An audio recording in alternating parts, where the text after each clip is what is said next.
Bismillahirrahmanirrahim. Assalamualaikum warahmatullahi wabarakatuh. Kita telah selesai membahas pemikiran Al-Syariati dan kita sementara ini jeda dari pemikirannya. Kita masuk pada pembahasan atau pemikiran yang baru yang itu berkaitan dengan filsafat wujud, ya. Berkaitan dengan filsafat wujud.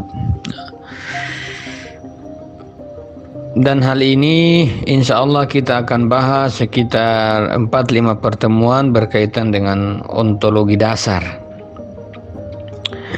Kita sudah menjelaskan epistemologi 10 pertemuan. Kita sudah menjelaskan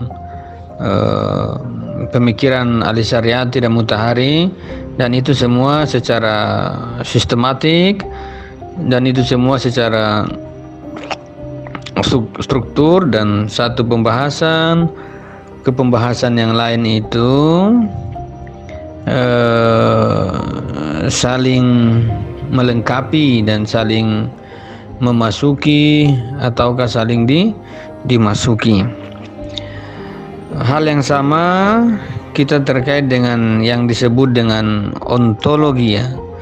Kalau kita mendengar pembahasan tentang ontologi, itu pikiran kita berkaitan dengan sebuah bahasa eksisten, ya. Pembahasan tentang ontologi atau dalam bahasa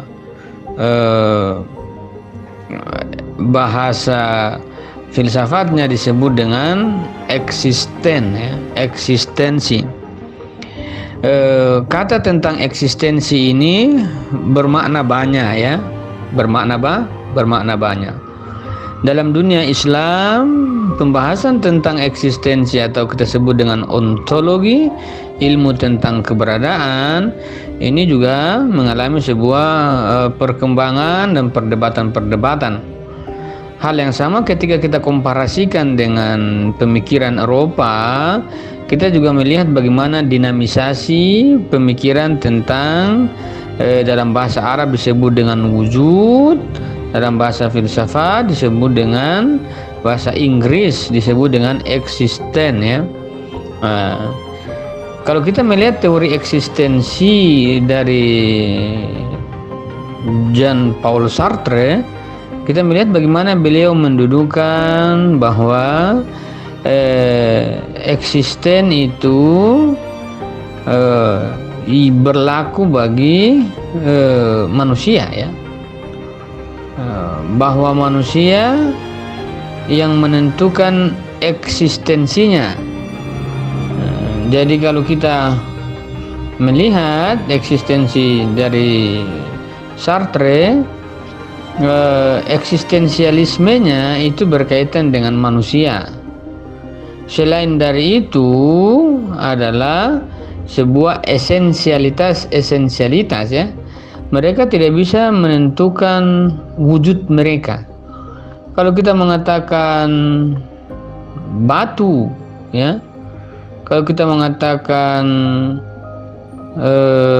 spidol, itu sama halnya kita mengatakan esensi mereka, bukan eksistensi mereka. Kalau kita membahas misalnya pemikiran tentang dunia Islam, dalam hal ini saya mengacu pada buku Tafsir Sufi karya Musa Kazim, yang saya cuma mengambil beberapa tema yang menurut saya itu sangat membantu memahami ontologi pengantar atau dasar memahami ontologi pemikiran wujud dari filsafat Islam. Maka kita bisa melihat bagaimana wujud atau eksistensi dalam dunia Islam itu dia melingkupi dunia Eropa. Kalau kita mengatakan bahwa eksistensi itu adalah berkaitan dengan segala sesuatu, dalam dunia Islam eksistensi itu berkaitan dengan segala sesuatu yang kita temukan, ya. Dia adalah sesuatu yang mendasari apa-apa yang kita pikirkan, apa-apa yang kita rasakan, apa-apa yang kita konsepsikan. Jika kita melihat misalnya pemikiran Sartre misalnya tentang eksistensi, beliau hanya mendudukan bahwa arti eksistensi itu berkaitan dengan manusia, ya. Jadi eksistensi dibatasi oleh manusia, dia tidak berlaku seluas apa yang dia lihat, namun hanya dia relasikan dengan dirinya, karena individu itu adalah makhluk yang berkesadaran dan memiliki sebuah kebebasan untuk melakukan segala sesuatu. Hal yang berbeda berkaitan dengan filsafat wujud, ontologi dalam dunia Islam, bahwa berkaitan dengan eksistensi wujud itu adalah sebuah keberadaan yang tidak hanya terkait dengan manusia. Dia berkaitan dengan manusia dan di luar manusia. Apapun itu bisa diberlakukan arti wujud, karena wujud itu berkaitan dengan segala sesuatu. Apa itu segala sesuatu? Segala sesuatu itu yang nampak, yang kita rasakan, dan yang kita konsepsikan. Itu adalah arti segala sesuatu. Dia mendasari apa yang kita rasakan, apa yang kita pikirkan, apa yang kita lihat. Itulah segala sesuatu. Sehingga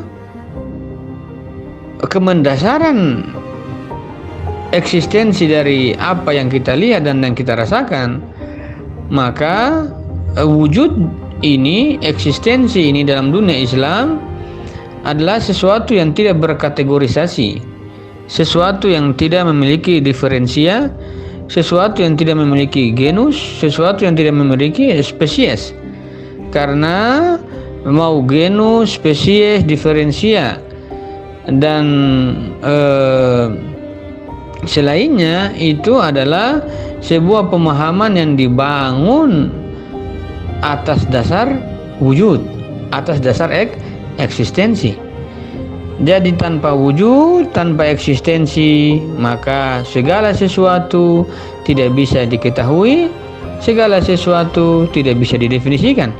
Maka pemahaman orang terkait dengan sesuatu, pemahaman orang terkait dengan objek tertentu, itu adalah sebuah penerimaan akan wujud pertama kali.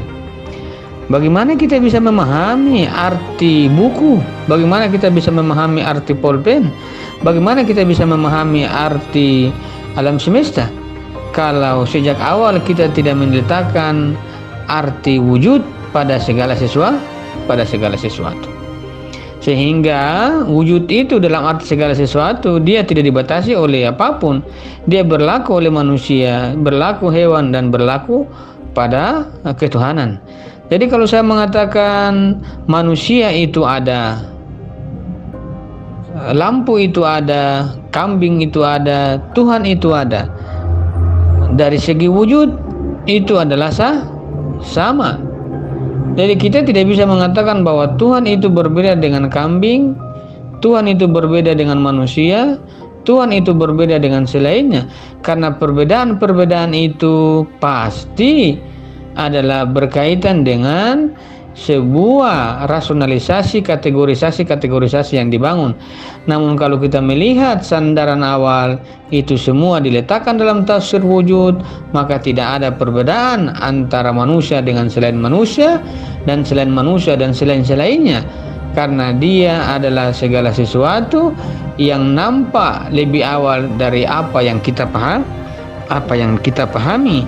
Dengan begitu, kalau kita mengatakan bahwa wujud itu adalah segala sesuatu, dia mengawali dari segala sesuatu yang kita rasakan, segala sesuatu yang kita pahami, segala sesuatu yang kita indrai, maka wujud itu berkaitan dengan sesuatu yang paling fundamental, dan sesuatu yang paling fundamental itulah yang kita katakan dengan sesuatu yang hadir pada diri kita dalam sebuah kesederhanaan, atau kita sebut dengan huduri, terkait dengan wujud.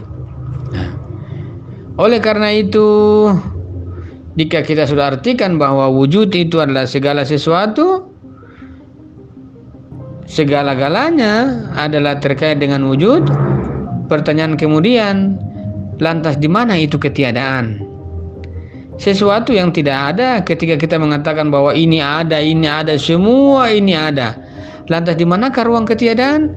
Ruang ketiadaan itu tidak memiliki tempat, karena lawan dari ada itu adalah ada. Lawan dari tidak ada, lawan dari ada adalah keberadaan. Tidak mungkin kita lawankan ada dengan ketiadaan. Lagian toh ketiadaan itu bermakna ketiadaan, dan lagian toh eksistensi atau wujud itu bermakna keberadaan selamanya ada. Tidak berarti ketiadaan pada satu waktu, kemudian ada pada waktu yang lain, kemudian ketiadaan pada satu waktu, kemudian ketiadaan pada waktu yang lain. Namun wujud itu dia memiliki makna segala sesuatu, tidak terbatas oleh ruang dan waktu, dan tidak kontemporer, namun dia berlaku sepanjang masa, lahir dan batin, dan dia tidak dikenakan oleh sebuah hukum-hukum kontemporer, dan dia tidak berlaku hukum-hukum yang sifatnya nisbi atau sementara. Nah, dengan begitu, maka ketika kita mengatakan arti ketiadaan pada wujud, itu adalah sesuatu yang kontradiksi, karena sesuatu yang ada selamanya ada, sesuatu yang ada tidak selamanya pada hal tertentu tidak ada. Karena ada pada saat tertentu itu tidak ada, itu disebut dengan kontradiksi. Dengan begitu, maka hukum kontradiksi dalam mengafirmasi wujud, bahwa tidak ada lawan ada selain ada, dan ketiadaan bukanlah lawan dari ada, lagian dia adalah non-eksistensi. Non-eksistensi itu adalah sesuatu yang tidak bisa diketahui, sesuatu yang tidak mungkin dirasakan, sesuatu yang tidak mungkin diamati oleh secara indrawi. Jika saya mengatakan apa arti wujud? Wujud itu adalah segala sesuatu yang berkaitan dengan segala realitas. Namun kalau saya mengatakan apa arti ketiadaan dalam pikiran kita? Yang ada adalah sebuah kekosongan, yang adalah sebuah kehampaan. Maka ketiadaan itu adalah sebuah bahasa kelogisan dalam artian non-eksistensi, namun berkaitan dengan eksistensi. Satu-satunya yang ada hanya dirinya, dan satu-satunya yang ada adalah berkaitan dengan dirinya. Maka dengan begitu pertanyaan kemudian, adakah sesuatu selain dia kecuali dirinya? Adakah sesuatu selain dia kecuali adanya? Adakah lawan dari dia kecuali dirinya? Maka apa yang kita pertentangkan selama ini adalah dirinya, kita lawankan dengan dirinya. Maka mustahil juga kalau dirinya itu kita pertentangkan dirinya, lagian dirinya adalah dirinya dan segala-galanya adalah dirinya. Maka sangat mustahil kita menemukan yang disebut dengan kontradiksi terhadap dirinya. Jika begitu, maka saya mengatakan kalau saya itu adalah adanya, dan pisang itu adalah adanya, dan Tuhan itu adalah adanya, maka Tuhan, pisang, kambing, dan saya adalah sebuah wujud yang tidak mengalami sebuah kontradiksi, yang sama-sama saling mengafirmasi karena kewujudannya. Oleh karena itu, maka kalau kita melihat tentang sebuah wujud, negasi konsep wujud adalah ketaksesuatuan atau ketiadaan yang tidak mungkin diketahui, dipahami, dirasakan, dijelaskan, dibicarakan atau diangan-angankan dalam bentuk apapun. Nah, oleh karena itu, jika orang bertanya atau kita bertanya, apa yang dimaksud dengan wujud? Apa yang dimaksud dengan ketiadaan? Wujud selamanya wujud, dan menempati realitas ini adalah wujud. Maka non-eksistensi adalah sebuah pemahaman yang dibuat pada rasul kita, namun dia tidak memiliki realitas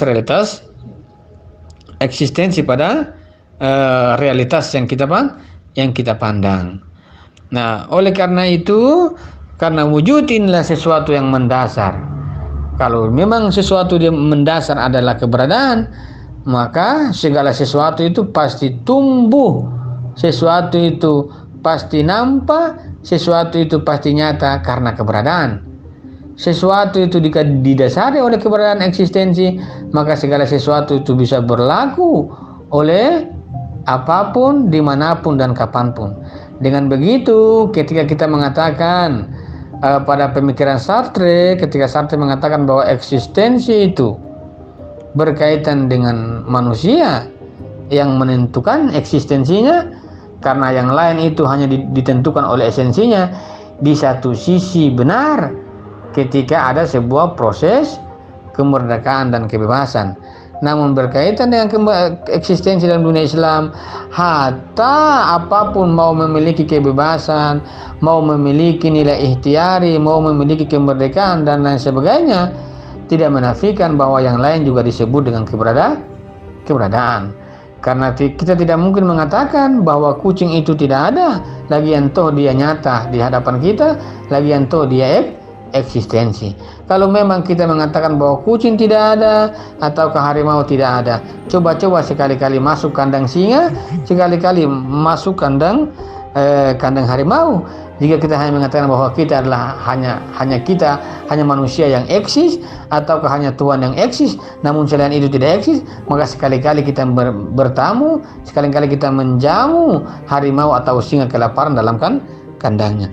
Tentu kita akan mengalami sebuah efek dan sebuah ketakutan. Kalau kita mengalami sebuah efek dan ketakutan itu, berarti itu ada dan memiliki sandaran wujud. Kalau dia memiliki sandaran wujud, maka apapun yang nyata pada diri kita adalah sesuatu yang nyata. Tidak dibatasi oleh manusia saja, tidak dibatasi oleh selain manusia saja, tidak dibatasi oleh Tuhan saja, tidak. Namun semua diberlakukan bahwa ada manusia, ada batu, ada kambing, ada Tuhan dalam perspektif wujud. Bahwa wujud yang mendasari segala sesuatu, sehingga segala sesuatu itu bisa dikenali. Sebagaimana ungkapan yang menarik terkait dengan sebuah ungkapan yang menurut saya sesuai dengan relevan dengan pembahasan kita, yaitu misalnya disebut di sini dalam Mafati Al-Jinan, kalau kita katakan dengan kunci-kunci surga yang ditulis oleh Syekh Abbas Al-Qumi, mengatakan begini,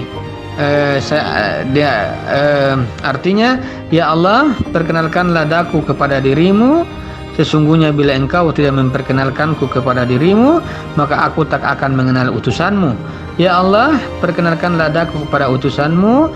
Sesungguhnya bila engkau tidak memperkenalkanku kepada utusanmu, maka aku tak akan mengenal hujjahmu. Ya Allah, perkenalkanlah daku kepada hujjahmu. Sesungguhnya bila engkau tidak memperkenalkanku kepada hujjahmu, maka aku tak akan mengenal agamamu. Semua itu titik letak yang mendasar adalah berkaitan dengan dirinya, dan dirinya itu adalah sesuatu yang berkaitan dengan eksistensi. Saya mengenal kamu karena dirinya, saya mengenal kamu karena dirimu, maka segala makna dikembalikan pada makna dirinya, segala makna dikembalikan pada makna eksistensi. Maka makna-makna yang lahir dari sebuah eksistensi adalah makna yang sesuai dengan eksistensi, atau makna yang akan menemukan realitasnya tanpa ada sandaran wujud. Maka sebuah makna-makna hanya muncul sebagai sebuah falsifikasi, sebuah analogi-analogi yang kelak bisa membuat orang pada sebuah skeptisisme. Namun makna-makna yang lahir dari eksistensi adalah makna yang mirip, yang identik dengan wujudnya itu sendiri. Sekian, ini pembahasan pertama. Nanti kita lanjut lagi pada pembahasan yang kedua. Sekian, assalamualaikum warahmatullahi wabarakatuh.